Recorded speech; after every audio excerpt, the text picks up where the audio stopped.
Oh, hi. My name's Aaron. I'm one of the lead gurus here at Helcim. Thanks for tuning in for another training video with us. Today, I'm going to walk you through processing a payment with the virtual terminal. At the dashboard, we are going to select a virtual terminal.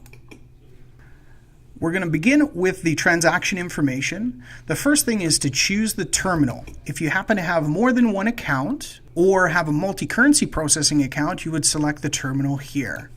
Next is transaction type. It can be purchase, pre-authorization, refund, or capture. We're going to select purchase here. Next, we're going to enter in our dollar amount. Now, next step would be for the card information. If you happen to have an existing customer, you can search it on the right here.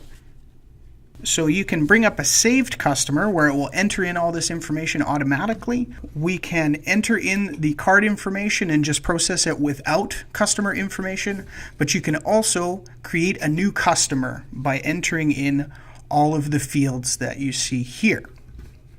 In this case, we're going to start from scratch.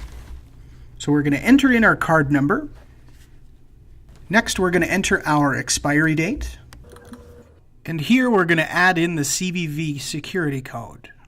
Beneath here, we've got address verification service, also known as AVS. This is optional, but we're going to enter this here. And we are also going to enter in our customer information.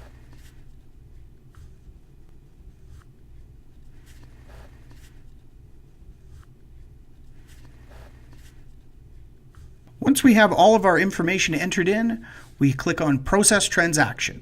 After the transaction has been processed, you'll get an approval or decline, and it will also have a receipt. Now from this point, you can email a copy of it if you choose. You can also void the transaction if you happen to have made a mistake. And that's how you process a payment with the virtual terminal.